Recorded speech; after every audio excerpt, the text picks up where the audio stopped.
Travailler dur ou travailler pour Allah? C'est une question qui peut bouleverser ta vie entière. Tu crois peut-être que tu dois t'épuiser, enchaîner les efforts, les insomnies, les sacrifices, les douleurs juste pour réussir. Mais si ta direction est mauvaise, tout ce dur travail ne t'approchera que de la perdition. Alors pourquoi continuer? Pourquoi s'épuiser? Reste bien jusqu'à la fin, parce que ce que tu vas entendre pourrait remettre tout ton système de valeur à zéro. D'abord, travailler dur n'est pas toujours une vertu. Le monde t'encourage à foncer, à courir, à ne jamais t'arrêter. On te dit que les perdants se reposent, que les gagnants suent. Mais si tu cours dans la mauvaise direction, tu t'éloignes, tu t'égares, tu t'écroules. Et si je te disais qu'il y a un travail qui ne fatigue pas l'âme? Alors le vrai but de travailler c'est noble, mais en islam le travail n'est pas une fin, ce n'est pas pour t'acheter une voiture, une montre ou des followers, c'est une cause plus haute que toi. Tu veux savoir pourquoi le travailler? Pourquoi les compagnons des prophètes, que la paix et la bénédiction soient sur lui, commerçaient, labouraient, voyageaient? Alors travailler pour Allah. Quand tu travailles pour Allah, ton effort devient une adoration. Chaque minute devient une sadaqa. Chaque sueur est récompensée. Tu ne travailles plus pour l'argent. Tu travailles avec une intention. Et c'est cette intention qui fait toute la différence. Imagine que tes factures payées deviennent des hasanat. Tu veux savoir comment? Et avec l'exemple d'Abdurrahman ibn Auf radiallahu anhu, un des plus riches compagnons.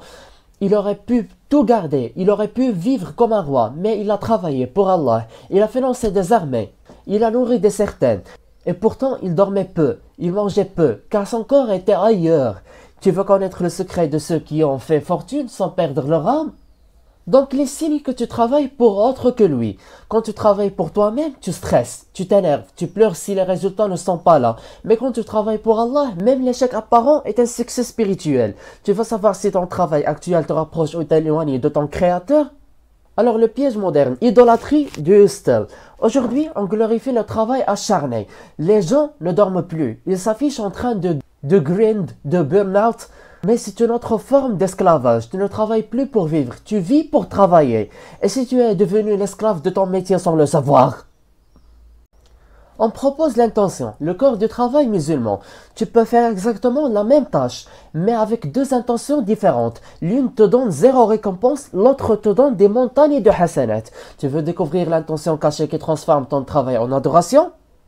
La baraka contre la productivité toxique. Travailler pour Allah, c'est rechercher la baraka. Peu d'efforts, mais beaucoup de fruits. Quand Allah bénit ton temps, tu fais en une heure ce que d'autres font en une journée. Tu veux changer ton épuisement contre de la baraka? Je te montre comment. Alors tu construis ton projet pour la Ummah, pas pour toi. Travaille pour un but noble, un commerce utile, un projet qui rapproche les cœurs. Ne fais pas que vendre. Construis quelque chose qui survivra à ta mort. Et si ton business était ton chemin vers le paradis? Et dernièrement, avec les récompenses invisibles, peut-être que personne ne verra tes efforts, peut-être que tu ne seras jamais populaire, mais Allah voit tout. Il compte chaque effort, il multiplie tout par 10, il multiplie tout par 10, par 700, ou plus encore. Tu veux connaître la récompense du travail sincère dans l'au-delà? Alors en guise de conclusion, travailler pour Allah, c'est la seule voie durable. Le monde change, les métiers changent, les modes passent, mais l'adoration sincère reste. Le vrai succès, c'est quand Allah est satisfait. Alors, à qui veux-tu vraiment plaire?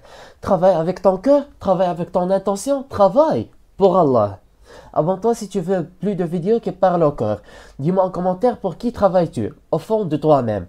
Partage cette vidéo à un frère ou une sœur qui a oublié pourquoi il ou elle s'est levé ce matin.